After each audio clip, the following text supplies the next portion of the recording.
II and his Egyptian forces are on the march. Their aim, to seize control of the city-state of Kadesh from their rival, the Hittite kingdom, and expand Egypt's borders.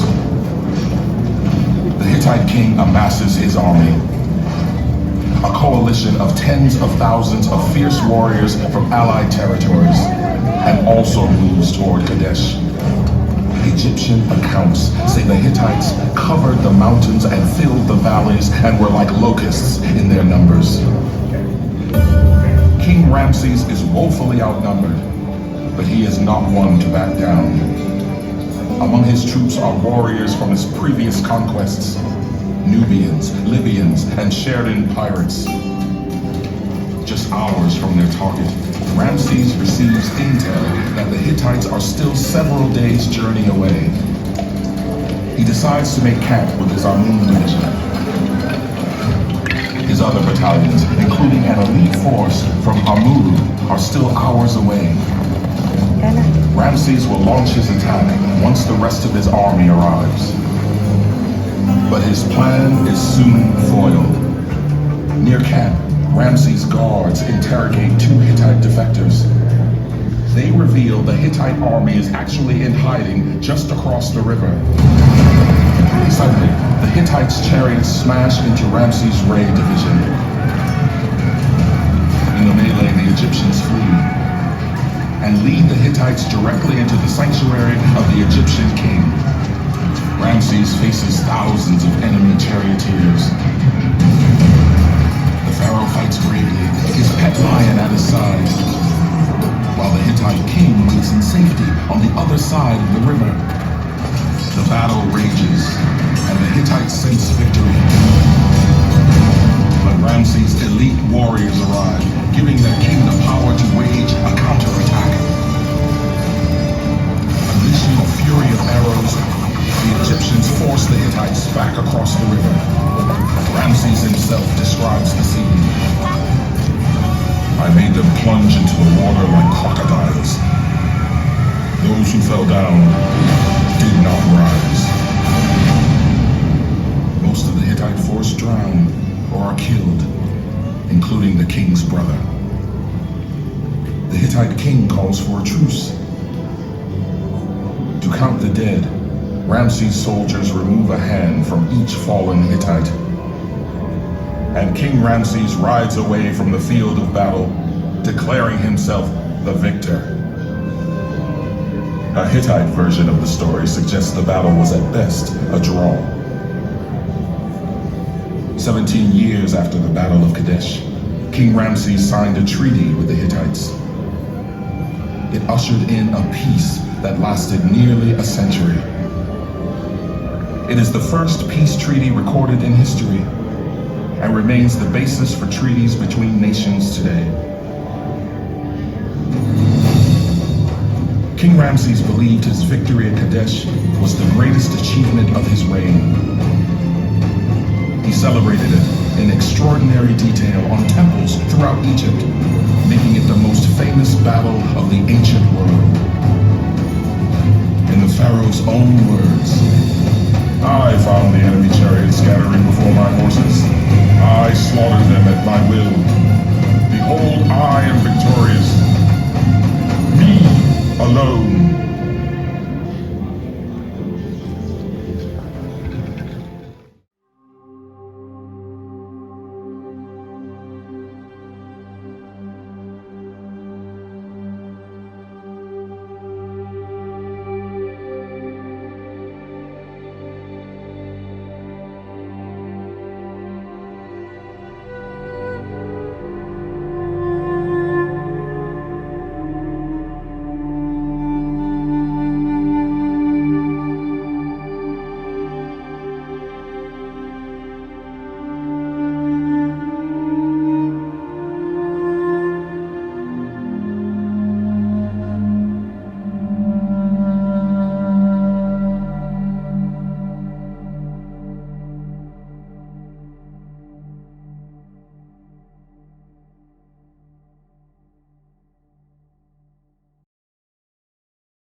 Ramses' tomb was found empty.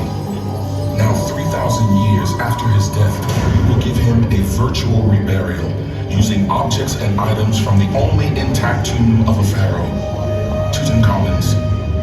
With a reign 7 times longer than Tut's, Ramses' tomb and burial items surely far surpassed anything you will see here. First, his mummy is carefully wrapped in linen bandages. Amulets and gold jewels are placed between the layers of linen wraps, and spells are chanted to activate them. Each item has an ordained divine purpose. Eternal life, rebirth, protection, stability, rejuvenation. They ensure his passage through the dangerous netherworld to the afterlife. Now a god, the king's mummy is adorned with gold, the flesh of the gods. At the burial, a priest performs the opening of the mouth ceremony to allow Ramses to breathe, eat, drink, and speak as he travels to the afterlife. For protection from thieves and underworld demons, and to denote his divine status, his mummy is placed in multiple coffins and shrines.